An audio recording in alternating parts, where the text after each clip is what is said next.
The phone rang while I was standing in my kitchen, stirring a pot of chicken stew. It was almost 7 in the evening. Rain tapped softly against the windows, and an old gospel song played from the radio beside the refrigerator. I almost ignored the call. Since retiring, I had learned that not every phone call needed an immediate answer, but when I saw my daughter's name on the screen, I picked up. "Hello, sweetheart." "Mom," she said quickly, "I need to tell you something before you hear it from someone else." I stopped stirring. "What happened, Rachel?" There was a pause. Then she said, "I don't think you should come to the lake house this Christmas." I laughed because I thought I had misunderstood her. "What?" "Mom, please don't make this difficult." I slowly put the spoon down. "Rachel, that's my house." "I know. Then why wouldn't I come?" She sighed.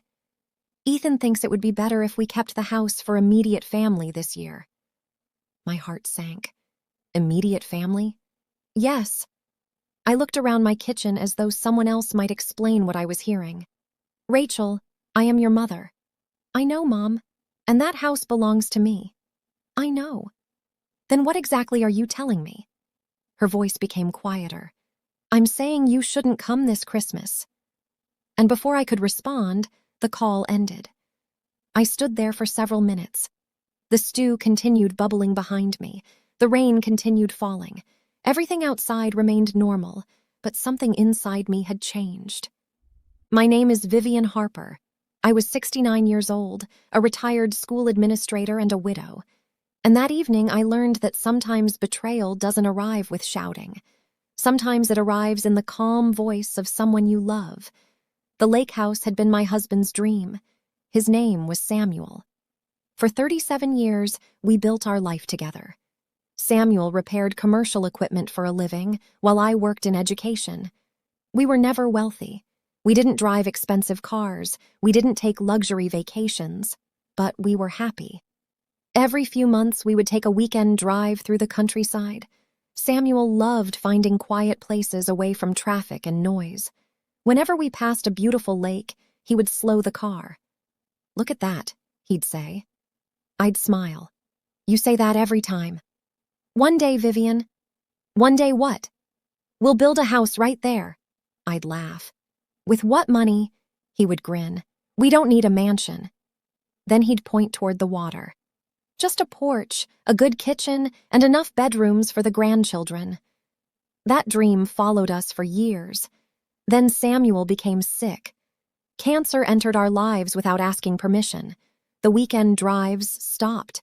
Our savings disappeared into medical bills. The conversations about the lake house disappeared too. For nearly 2 years, my life became hospitals, doctors, medication, and long nights beside his bed. Samuel fought bravely, but eventually there was nothing more the doctors could do. He died on a cold morning in February. I was 61. For months afterward, I barely recognized myself. The house felt too quiet. His shoes remained beside the bedroom door. His favorite coffee mug stayed on the kitchen shelf. I couldn't move anything. Then, one afternoon, I was cleaning his desk when I found an old envelope. Inside was a hand-drawn sketch, a house overlooking a lake. There was a wide wooden porch, large windows, a stone fireplace, a spacious kitchen. And beneath the drawing, Samuel had written, "Someday, Vivian." I sat on the floor and cried. But this time, my tears were different. They weren't only tears of grief. They were tears because I suddenly realized something. Samuel's dream didn't have to die just because he had. 6 months later, I bought 5 acres overlooking Cedar Lake. I used part of his life insurance, my retirement savings, and money from an investment account I had built during my working years. The deed carried one name, Vivian Harper. I hired a contractor named Walter. For 16 months, I drove nearly 2 hours every other weekend to supervise the construction. I chose every detail, the floors, the windows, the kitchen cabinets, the stone fireplace. I even measured the porch myself because I wanted it exactly the way Samuel had drawn it. Walter once looked at the sketch and smiled. "Your husband knew what he wanted." I smiled. He did. When the house was finally finished, I unlocked the front door alone. There were no photographers, no celebration, no champagne, just silence. But as I walked through the house, sunlight poured across the hardwood floors. I stepped onto the porch. Cedar Lake stretched before me like a sheet of glass. I touched the wooden railing. Then I whispered, "We finally made it, Samuel." For the first time since his death, I felt peace. The house became our family's favorite place. Rachel brought her husband Ethan and their 2 children. My son Caleb came with his wife, Naomi, and their little girl. Every summer, the house became full of laughter. Children ran through the halls. Adults argued over board games. Someone was always cooking. Someone was always laughing. And I loved every minute of it. That's why I ignored the little changes. At first, Ethan asked for a spare key. "It's just convenient," he said. I gave him one. Then he started making suggestions. "You should really install a smart security system." "I might. And maybe renovate the upstairs bathroom." "We'll see." Later, he began referring to the property differently. "Our lake house." The first time I heard him say it, I corrected him gently. "Ethan, it's my lake house." He laughed. "Of course, Vivian." I thought nothing of it. Then he began asking questions about my finances. "How much do you think the property is worth now?" "I don't know." "You should get it appraised." "Why?" "Just planning ahead." I didn't like the question, but I trusted my daughter. That was my mistake.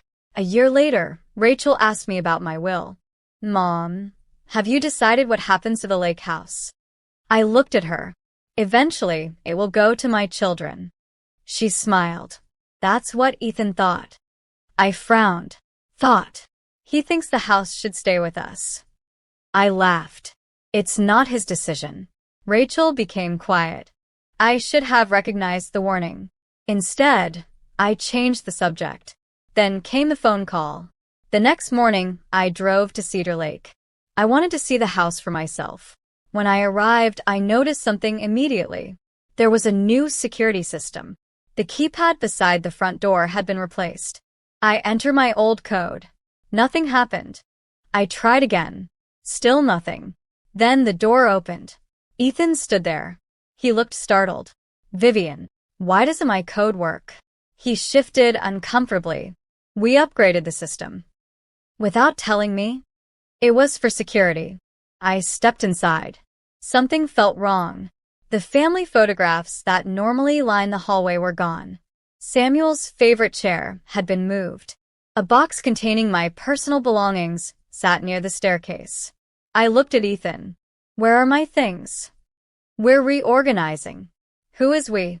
Before he could answer, Rachel appeared. "Mom." I turned toward her.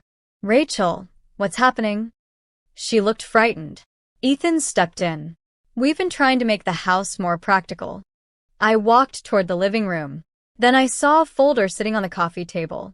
I opened it. My hands began to shake.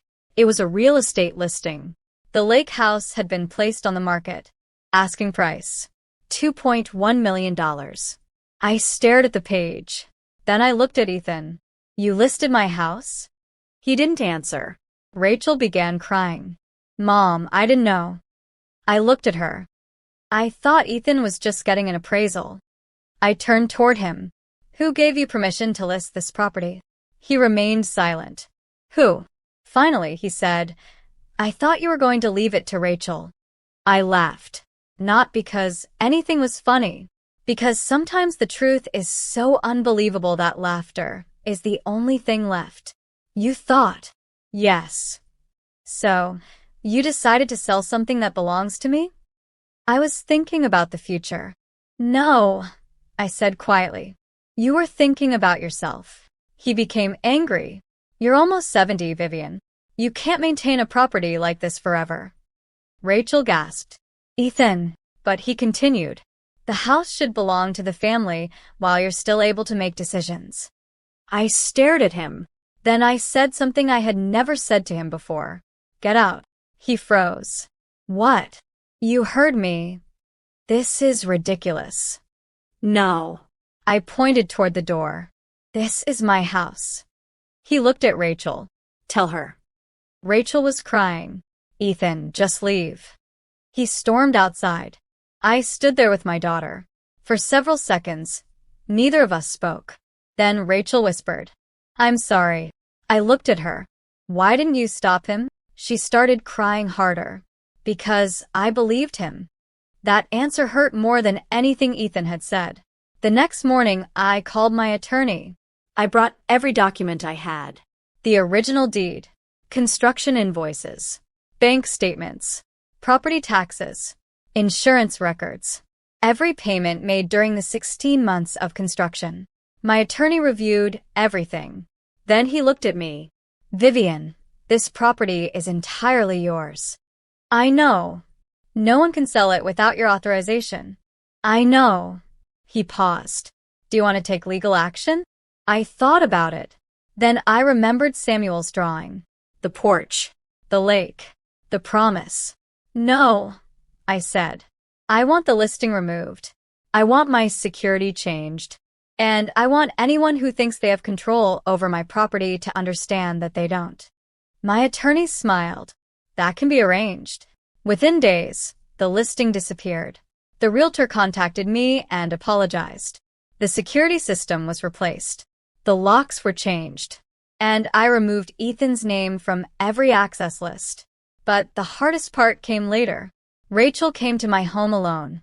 She sat across from me at the kitchen table. "I ended things with Ethan." I looked at her. "You don't have to tell me that. I need you to know." She wiped her eyes. "He convinced me that you would eventually give us the house. He said you didn't need it anymore." I was quiet. "Did you believe him?" She nodded. "Yes." I looked out the window. "Rachel, I built that house because your father and I had a dream." "I know. It wasn't built as an inheritance." "I know. It wasn't built so someone could wait for me to die and call it theirs." She started crying again. "I know, Mom." I finally reached across the table and held her hand. "I forgive you." She looked up. "But forgiveness doesn't mean I will give you my house." She nodded. "I understand." And for the first time in a long time, I believed her. That Christmas, I returned to Cedar Lake. I decorated the house myself. I hung Samuel's old ornaments on the tree. I placed his photograph above the fireplace. And beneath it, I placed the original drawing. The grandchildren came. Rachel came too. Ethan did not. There were no arguments. No discussions about property. No questions about my will. We cooked. We laughed. The children played games on the floor.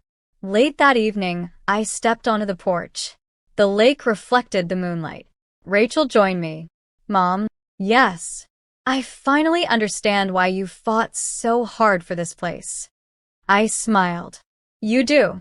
She nodded. "You weren't fighting for a house." I looked towards Samuel's drawing through the window. "No." "What were you fighting for?" I took a slow breath. "My right to decide what happens to the life I built." Rachel leaned against my shoulder. "I wish Dad could see this." I smiled through my tears. "So, do I." Then I looked out at the lake. For years, I had thought the house was the final piece of the dream Samuel, and I never got to finish. But I finally understood. The house wasn't the ending.